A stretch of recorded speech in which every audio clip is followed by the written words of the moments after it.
So we have Sonali. Yes, Sonali, go ahead. What's your question? Atma Namaste, Shriram. Atma Namaste. Yeah, my question is, my son who is 6 years and 10 months old, for him I've been using fresh wound protocol at the Okay. chin. Okay. So I've been using light whitish orange red color prana for this.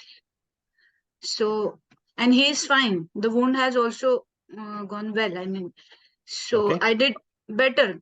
But Please after don't put that in hearing, your, please don't put that in your testimonial. If I see a testimonial like that, I will tell you to redo the entire program.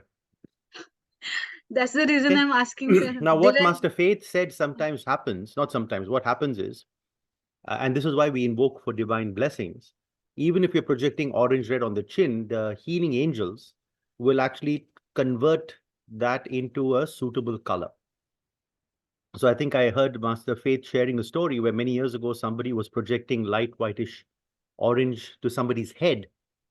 But luckily, since they had invoked the healing angels, transmuted it into white or violet or something like that. That's why invoking for divine blessings, divine help, divine protection is super important, right? But that doesn't mean we can afford to be careless. So we're very clear. Master says do not use orange prana on the head or the neck or near. So definitely we would not use orange red on the chin. And as we just read, we can use bluish violet, for example, Bluish violet. or Right. greenish violet. Okay. We don't want it to be that every time we start healing, our healing angels go into panic mode. Oh my God, he's healing again. Let's be careful. We don't know what he's going to do this time. So we are doing pranic I'll healing. be They'll be doing careful. panic healing. We don't want that. I'll be Right. careful, sir, next time. Yeah. So just And be what aware. about, sir, bronchitis? Should we be using light whitish orange for For the lungs? lungs, yes, you Yeah. can. That is mentioned in the book. But 7-year-old, sir. Then I would not use light whitish orange. I would first start by using maybe, first I would start with white. But 7 years old, usually color should be okay. So then I would definitely probably, even in the first healing, use green, right? And Okay. usually there shouldn't be any problem with using green. Use some violet maybe. And then maybe after a few sessions, I would also add light whitish orange at the age of 7. So it shouldn't be a problem. But so it's not about concern in using orange. It's about how that particular child responds to it. So, for Okay. example, when I used to do, not used to, when I heal Sumi's son Noel, when he was below 2, in general, I use white. Beyond 2, I would start using some colors. Once he's about 5, 6, definitely I know he can handle colors. So, since he's your son, by now you should also have a feel for how he responds to colors. So, if you feel he handles colors well, use colors. If you feel no certain colors he doesn't respond to too well, don't use. That's why it cannot just be a blind application of what Master Chua says. It has to be based on you as a healer. As we just read, the quality of your aura, the subtlety of the colors that you project, the patient or the child in your case, how they handle it. All these factors have to be looked into. So especially with advanced pranic healing, it's not a cut and paste approach. There has to be the understanding and the input and the evaluation of the healer that has to come in. Yes, sir. All right. Okay. Thank you, sir. Thank you. Atma Namaste. Atma Namaste. One more, Kalyani, and then we'll go back to the book. Atma Namaste, Sriram. I was going through Namaste. protocols in the book and specifically with reference to solar plexus chakra. And wherever I found that solar plexus had a red hot energy or grayish red energy, it was mostly due to some emotional ailment like stress or something.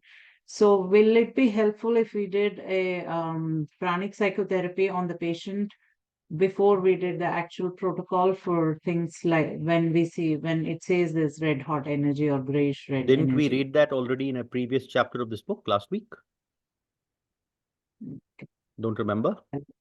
In this book, in the beginning of the book, Master says, in general, it is better to apply psychotherapy before advanced pranic healing. Yep. So yes, ideally we should be doing that. Now, in the books, we're reading it as separate books, basic then advanced in psychotherapy. But all of us are psychotherapy healers. So yes, in general, unless it's a very, very trivial ailment, there would be some psychological effect. So for example, that lady who was talking about the boy, I think she's 2 months old, who's having difficulty urinating, even though you wouldn't expect him to have a psychological issue, though there could be, The fact that he's having pain every time he's he's urinating could be causing stress. So even in a situation like that, you could still do psychotherapy using white on the solar plexus to remove the stress. So in practically every case, you would ideally do psychotherapy first and then do advanced pranic healing. Okay. Thank you, Srinath. Okay. All right. The other questions we'll come back to later. Excuse me. Let's get back to the book. Today is question day, I think. What's happening today? Questions are not ending.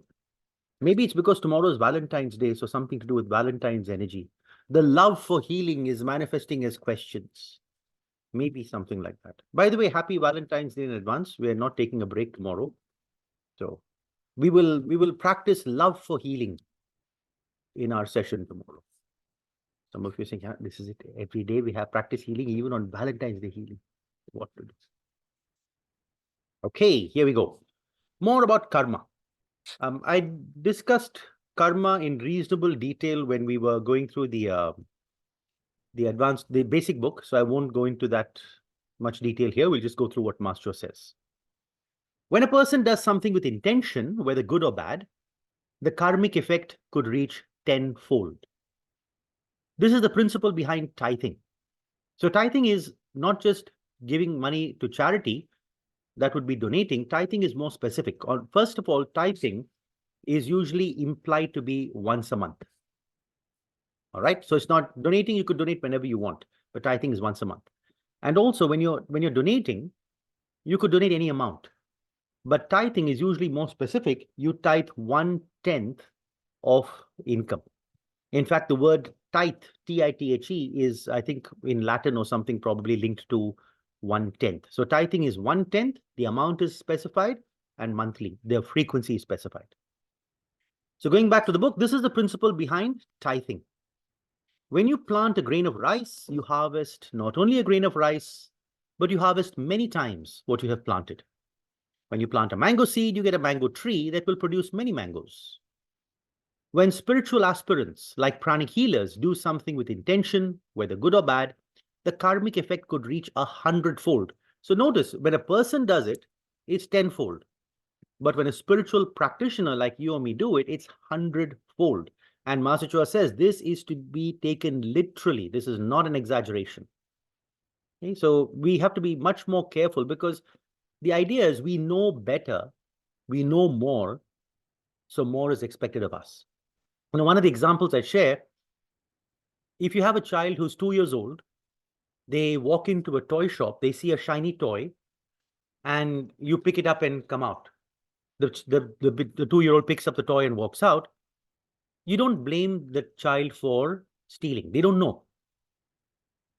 But if the child is, let's say, 8 years old, 10 years old, you probably will scold them and say, this is not right. You can't take what you want. You have to pay for it. If the child is 16 or 18 years old, the shopkeeper may call the police. So in a similar way, as we grow, as we evolve, as we know more, more is expected of us. So that's why Master says with spiritual aspirants, it could be 100-fold, and this is not an exaggeration. To deliberately misuse one's power or what one has been taught in this book will bring severe karmic repercussions. God cannot be mocked. A man reaps what he sows. This is from the Bible, Galatians chapter 6, verse 7. Therefore, it is wiser and better to do good rather than evil deeds. You do not have to blindly accept the author's words. You can experiment by doing something not too negative and observe what happens. You can also try doing something positive like tithing and observe what happens. Very often, the karmic effect does not occur on a lump sum basis, but on a piecemeal or staggered basis. But still, the negative karmic effects are severe. So the karma does not come back at one time, but it is sort of spread out. The law of karma is not fatalistic, but it is self-determining or self-directing. It simply means that you are responsible and accountable for your deeds, words, and feelings and thoughts. You cannot blame other people, your parents, your environment, or some unseen forces for the problems or troubles you are experiencing. If you get yourself into trouble, then you should get yourself out of it, with or without outside help. If you are experiencing a lot of bad luck, or your condition is quite restrictive, or you are experiencing injustice, then you should meditate and learn whatever lessons are to be learned from them. You should do good deeds to generate good karma. Definitely, you should work hard and intelligently to improve your condition. It is by learning your lessons, by doing good deeds, and by working hard and intelligently that you can reverse an adverse karmic condition. It is by working out or overcoming negative karmas that one is purified and gains inner strength and wisdom. Okay, so let's look at this. He says over here, by learning your lessons. Right? Now, the question is sometimes, what are these lessons? How do we learn them? How do we learn the lessons? So for me, this is where, again, beauty, the genius of Master's teachings. Who's learning the lesson? The soul. And as the soul, what would the lessons be? So in our understanding, the lessons for the soul would be in one of the three aspects of the soul: divine light, divine love, divine power. That's it. So that means if I have to learn a lesson, the lesson would help me evolve as a being of light, or as a being of love, or as a being of power, or two of them, or all three of them. Now the question is, how do I know? That's where again Master's teachings come in. He says the divine light of the soul manifests as the virtue of honesty and non-lying, accurate perception, correct expression, objectivity, non-falsehood.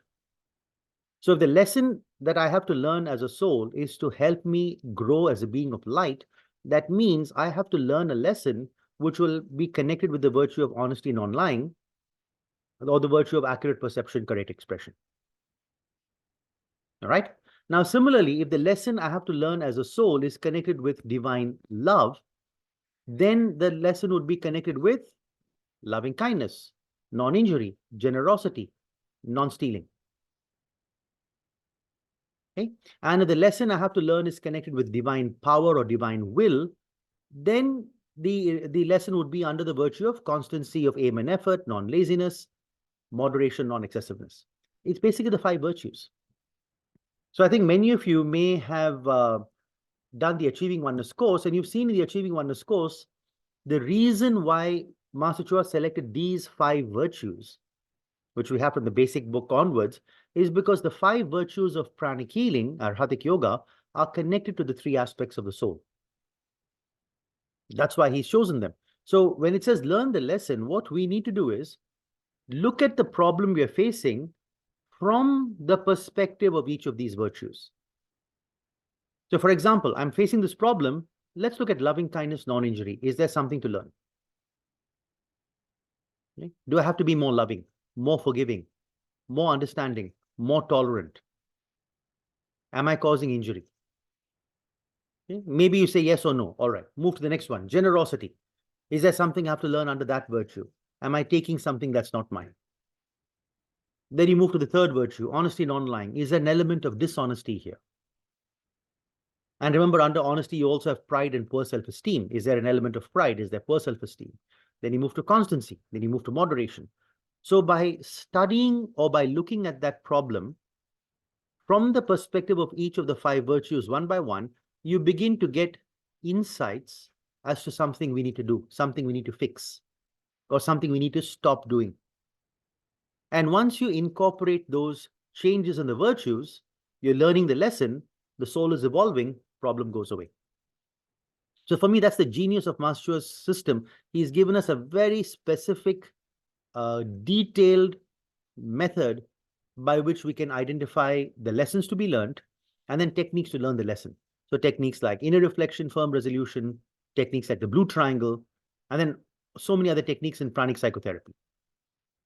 Right? So that would be learning the lesson. Now, in the process of learning the lesson, or while we're learning the lesson, we can make our life easier by generating good karma. How? Service, tithing. Right? So that's basically, if you look at our Hatha Yoga, pillar number 2, pillar number 4. Really, really brilliantly done. Guru's a genius. Okay, 2 more questions and we move to the next chapter. Rupali. Go ahead, Rupali. Rupali, ma'am. Where's Rupali, ma'am?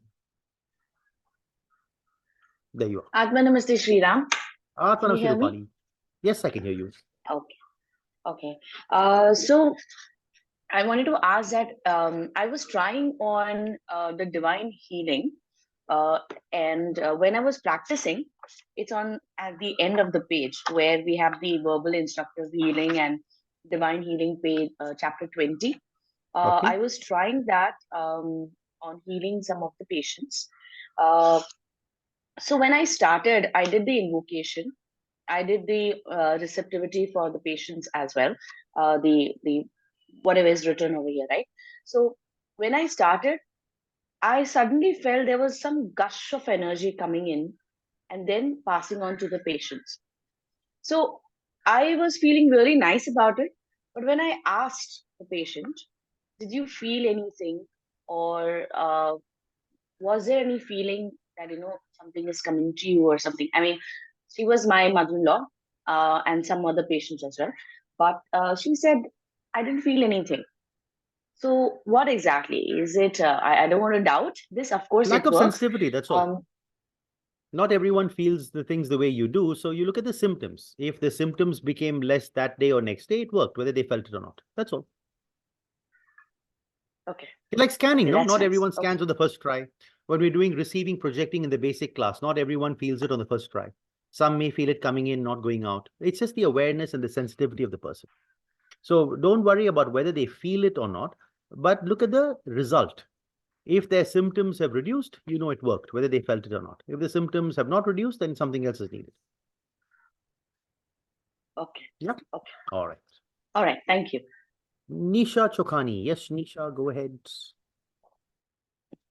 Atma Namaste, sir. Atma Sir, I Namaste. was asking that while projecting orange above solar plexus areas, if I was doing a healing of a patient having chronic boils, and he was having chronic boils on his faces, then I localized it with blue and then projected orange. Is it okay? No. If I Does localize it Master with mention blue, that anywhere in the book that you can use orange on the upper chakras by localizing first? He doesn't mention that. And no, when in the use protocol orange, for there was example, sorry? in the protocol there was in the affected area. Correct. But But if the affected area is delicate, then automatically we should take that into account. If it's a delicate so area and it is you have to use orange, then you wouldn't use orange. It's like instantaneous healing of wounds. It's orange red, but if it's a delicate area, you don't use orange red. okay. Even on the After face, if a person has localizing, cancer, we don't use blue to localize and then use medium green, medium orange, dark orange. We use violet. So I haven't come across an exception to using orange by localizing in the head area, except maybe in 1 or 2 rare cases. So if a person has boils, you clean with green and violet. Don't use orange. okay, thank you, sir. Yeah, all right. Oh wow, the number of questions keeps increasing. Deepa Lakshmi, go ahead. Guys, the 3 more questions, okay? Then we move on to the next chapter. Deepa Lakshmi, Millie Paul, Sumitra. Yes, Deepa Lakshmi. Atma Namaste. Atma Namaste. As for like tithing, if we are paying an amount for our parents' sake for insurance money every year for renewal, will it comes under tithing? What you give your parents does come under tithing, yes. So, no, like every year I am paying for my mother and for That's my what I'm saying. dad. It comes under tithing. The whole amount, can I take it as tithing? Say for Yes, you can. example, if I, huh? Yes, you can. Okay. Okay, thank Yes, you. Millie Paul, go ahead. Namaste, Sri Ram. After a long time. Namaste. Yeah, I just wanted to share about this golden prana healing. Once a case came to me about animal, this 11-year dog, and it's had severe skin disease. Like it was itching and bleeding. Extent that doctor said no, he cannot give any medicine because he's very old. It might react. So I did the healing for protocol of the skin disease. And the last, I was like thinking what I can give more to get relief. So what I did, I projected golden prana, whole of the body. And the result is amazing. With one healing, all the itching is gone. And after like a week, the parent have contacted. They said the hair is growing back and he Fantastic. have no itchiness.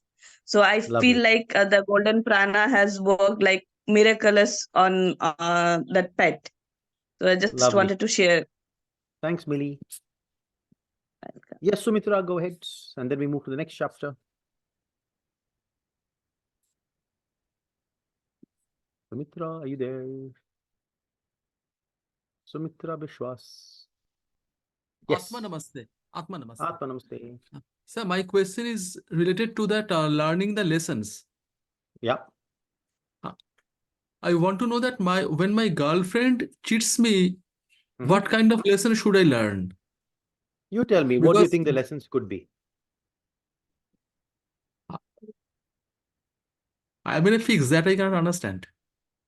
So why Because does your you told girlfriend me cheat that on you? don't. Because she is involved with another guy. Why did she get involved with another guy when she's with you? That is what you have to look at. Okay. So, for example, did she feel you were not paying enough attention to her? Were you so focused at work and with your healing that there was no time for relationship? Does she feel you were taking her for granted? So many possible factors, I mean, I don't know. I don't even know your girlfriend's name. How am I supposed to answer that question? So you Okay. have to look at the 5 virtues, like I said, and based Huh. on the 5 virtues, look at why the situation came to that point where this was the result.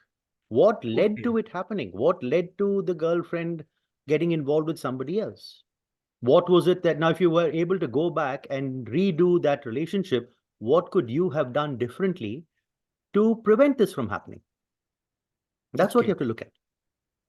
Okay. Yep. Yeah, sure. And at Thank the you. same time, though, don't forget, it's always like Master says, there's 2 hands to clap. So we don't want to also get to the extreme where you blame yourself for everything. The objective here is not blaming. The objective is trying to understand and learn the lessons which I need to learn. Okay. Right? Yes. Now, there may Yes. be things that the girlfriend also needs to learn. That is not in our control. We can't learn the lesson for someone else. Neither can we force somebody else to learn their lesson. We Yes, do our definitely. part. That's all we can do. Okay. Thank you, sir. Yeah. All right, Sumitra. Okay, so I'm going to stop this recording, excuse me, so we can have a new recording for chapter 2. So Katharina, Daniel, if you'd like to, you can do the same. This is end of chapter 1 of Advanced Pranic Healing.